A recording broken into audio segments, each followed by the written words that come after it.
Հարգելի դատարան, անդրադառնալով Բագրատ Սրբազանի կալանքի ժամկետը 3 ամսով ևս երկարացնելու մեղադրողի միջնորդությանը, նախ միանում եմ իմ գոլեգաների ինձանից առաջ ելույթ ունեցած եւ իրենց դիրքորոշումը հայտնած գոլեգաների դիրքորոշմանը եւ ուզում եմ լրացնել այդ դիրքորոշումը եւ քանի որ ցանկանում եմ համեմատություն անցկացնել մեզ հայտնի արդեն անցյալում տեղի ունեցած նմանատիպ գործերի հետ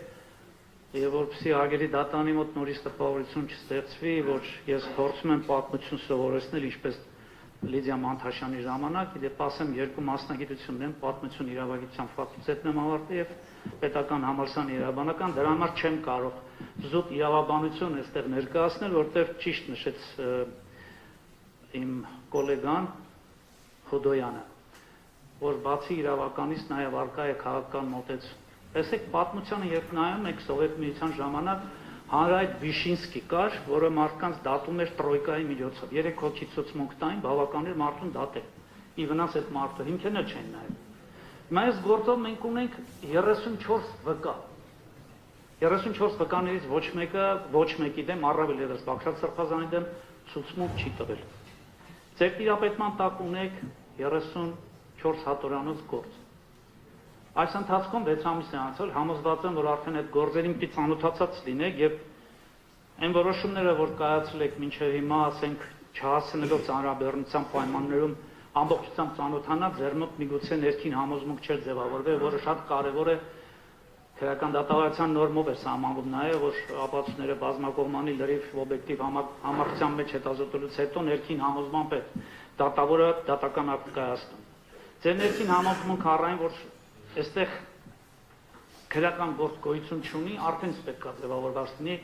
սակայն կաշկանդված լինելով քրեադատավարական նորմով իրավունք չունեք արտահայտելու նման դիրքորոշում, այլ ձեր գործողություններով պետք է ցույց տաք, թե արդարադատությունը ինչ է իրենից ներկայացնում։ Ոչ այն արդարադատությունը, արգել դատարան, որ 18 թվականին հանրապետության վարչապետ ընտրված անձը դատավորներին համարեց վնգստացող դատավորներ։ Իսկ արդեն 24 թվականին հայտարարեց, որ կա տենց դատավորը, որ իր ասածը չանի։ Այո, կա այդպիսի դատավորներ Հայաստան։ Ցավոք սրտի քիչ են, բայց կան այդպիսիները, որոնք ղեկավարվում են քրեական դատավորության, հրասահմանադրությամբ, քրեական դատավարության, քրեական օրենսգրքով, Ջրաբեկ դատանի մի շարք նախադեպերով եւ մարդու իրավունքների նախադեպերով, ինչպես նաեւ կոնվենցիայի համապատասխան հոդվածներով եւ իրականում փորձում են այս իրավունքի չարաշահման պայմաններում Հայաստանում տիրող կայացնել համեմատաբար արդար դատական ակտ, ինչն է պատճառը համեմատաբար, ինչպես նշեց իմ գոլեգա Խոդոյանը, դատարաններում քննության առարկա չի դարձել ամբողջ ապացույցները խեղաթուրված այլ քննությանը ներկայացվել են խեղաթուրված կեղծված ապացույցները, որոնցով կաշկանդված լինելով թե Արարչյանի դատավորը հանձինս ձեզ եւ թե վերաքննիչ կամ Ջրաբեկ դատարանները դրանց մասով են կարողացել որոշակի դիրքորոշում հայտնել, սակայն այսօր արդեն արգել դատարան, եթե վերաքննիչ Ջրաբեկ դատարաններին հայտնի չի այդ ամբողջական իրավիճակը այս քրեական գործով հանցակազմի առկայության կամ բացակայության մասին տվյալները ձեր տիրապետման տակ կան դրանք եւ համոզված եմ 6 ամսվա ընթացքում դուք ծանոթացել եք։ Առավել ևս նշեմ արգել դատարան, որ մեղադրող կողմը ներկայացրեց այն ապացույցները հետազոտման ենթակա, որոնք իբր հաստատում են այս շինծու մեղադրանքներով 18 արդարներին առաջադրած մեղսագրված արարքները։ Մեկ անգամ ևս էլ առիթ ունեցել նշել եմ, որ քրեական գործով չեն ներկայացվել ապացույցները, որոնք դրվել են բոլոր 18 արդարների մեղադրանքի հիմքում, հանձինս աստղիկների մասին խոսք գնաց, ոչ միայն աստղիկները, այլ նաև պայթուցիկ նյութեր, յուղեր, ներկեր, չկան դրանք, եւ նույնիսկ այդ հետազոտման ենթակա ապացույցների մեջ դրանք նույնպես չնշվեցին, սակայն շարունակում է այդ մեղադրանքի հիմքում մնալ այդ ենթադրյալ շինծու այդ ապացույցների թվարկման հանգամանքը, ինչը նաև ձեր մոտ նորից պետք է ներքին համոզմունք ձևավորեր, որ 18 հարթարների հանձինս տվյալ դեպքում Բաքրատ Սրբազանի մասով առաջադրած մեղադրանքը որևէ իրավական հիմք չունի, զուրկ է այդ իրավական հիմքից։ Հիմա եթե խոսում ենք խափանման միջոցի մասին, նախ ճիշտ նշեց իմ գոլեգան Խոդինյանը եւ նշեց, որ պետք է հասկանանք, արդյոք գոյություն ունի արարք հանցակազմ պարունակող այն էլ արարք, այսինքն դեպք, որի հետ կապված առնչություն ունի, ասենք, Բագրատ Սրբազանը եւ դրանով պայմանավորված կասկած այն, որը որ կարող է երրորդ անձի մոտ, ոչ շահագրգիռ անձի մոտ առաջանար, որ իբր Բագրատ Սրբազանը մասնակից է այդ ենթադրյալ մեղսագրված հանցավոր արարքի։ Այն պարագայում հագեդատան, որ քրեական գործերում չկան այդ թվարկված այդ շինծու մտածածին ապացույցները ինքնին արդեն հաստատում են, որ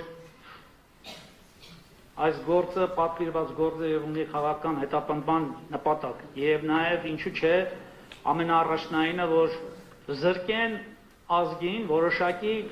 ակտիվություն եւ ճանաչում ունեցող մարդկանց կողմից կազմակերպելու սահմանադրությամբ ամրագրված իրենց բողոքը բարձրացնելու հավաքների միջոցով իրազեկելու մարդկանց երկրում տիրող իրավիճակին եւ Հայաստանին սպառնող իրավիճակին։ Այդ մարդկանցից է նաեւ Բաքրատ Սրբազանը։ Հիշենք, որ Տավուշ հանուն հայրենիքի այդ շարժումը, որ ստեղծվեց, դա հենց այնպես չստեղծվեց։ Խոսքը գնում էր Տավուշի համապատասխան տարածքները ադրբեջանցիներին նվեր տալու մասին եւ դրա կեղծ փաստարկով, որ պատճառաբանում են, որ պատրաստում են նաեւ հետադարձ ստանալ նաեւ հայկական հողեր, որոնք ժամանակին հանձնվել է ադրբեջանցիներին չիրականացվեց։ Այդ շարժումը ղեկավարում էր Բաքրատ Սրբազանը, որ հետագայում Սրբազան շարժում վերանվանվեց եւ նաեւ իր կիզակետին հասավ 25 թվականի մայիսի 9-ին։ Մենք 24 կներեք։ Մենք անընդհատ արգեդատան անդրադառնում ենք այս փաստերին։ Ես ուզում եմ, որ դուք ոչ միայն ուղղակի լսեք այս մեր կողմից ներկայացված փաստերը, այլ նաեւ ձեր նորից անդրադառնամ ձեր ներքին համոզմունքին եւ գնահատման ենթարկեք այն հանգամանքը, որ եթե անձը կոնկրետ Բաքրատ Սրբազանը, որը շուրջ 100,000 քաղաքացիներով մայիսի 9-ին եկավ Հայաստանի Հանրապետության հրապարակ, եթե օժտված լիներ այդ մտադրությամբ ահաբեկչություն իրականացնելու, իշխանությունը յուրացնելու այն մեղսագրվող արարքները, որոնք այսօր դրվել են Բաքրատ Սրբազանի մեղադրման իրավական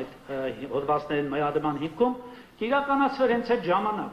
Սակայն մենք տեսանք, թե ինչ բարոյական բարձր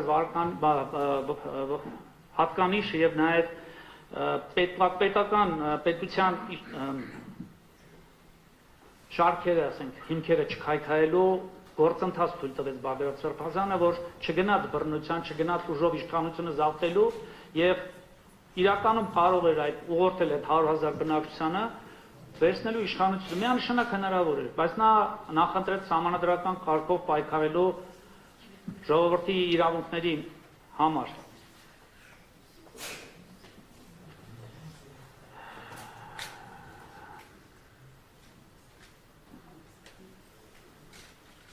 Եվ ասեմ, որ Արիե դատարան այս քրեական գործին ծանոթանալուց եւ նաեւ ինչու՞ չէ դատական նիստում մեղադրողների դիրքորոշումը լսելուց մի բան մտածում ես, որ եթե քրեական օրենսգիրքը կամ քրեական դատավարության օրենսգիրքը շնչող մարմին լիներ, համոզված եմ այս քրեական գործով ներկայացված մեղադրանքը եւ նաեւ այն դիրքորոշումը, որ հայտնում են մեղադրողները, միանշանակ դատապարտվեր, ինֆակտ ստանալ կմահանվի։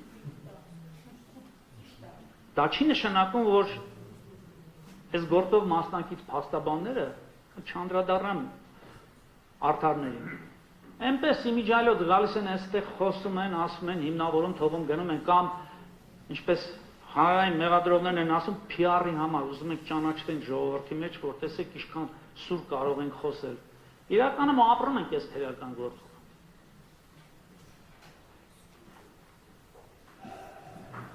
Չեմ կարող չապրել հարգելի դատարանը։ Չնայած Բաքրատ Սրբազանին ճանաչել եմ 24 թվականից, բայց իմ պաշտպանյալը Իգոր Սարգսյանը իմ շուրջ 30 տարվա ընկերն է։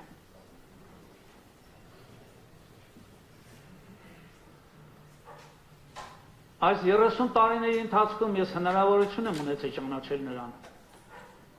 Եվ չեմ կարող իմիջայլոց գալ այս դատական նիստին, տեսնել նրան առաջադրված մեղադրանքը, 2 տարվա ժամանակահատվածում Աքրատ Սրբազանին ճանաչելով, տեսնելով նրա մարդ էությունը, որպես իրենից ինչ է ներկայացնում, նրան առաջադրված մեղադրանքը եւ այս ամբողջը նաեւ մյուս արդարներին, որոնք որևիցե առնչություն չունեն իրենց մեղսագրված արարքին եւ այս հանգամանքով պայմանավորված շարունակվի այս process-ը 3 ամիսը մեկ նորից մենք ելնենք, փորձենք հիմնավորել, որ այստեղ հանցակաց պահնակող արարք չկա, որ այս գործը կարված է, որ հատուկ պատվեր է, քաղաքական գործը, անցած նույնը կրկնելով։ Հարգելի դատարան, ես համոզված եմ, որ արդեն այս բանը ձեզ ասել, այս բոլոր փաստերը ձեզ նշելու անհրաժեշտություն չկա։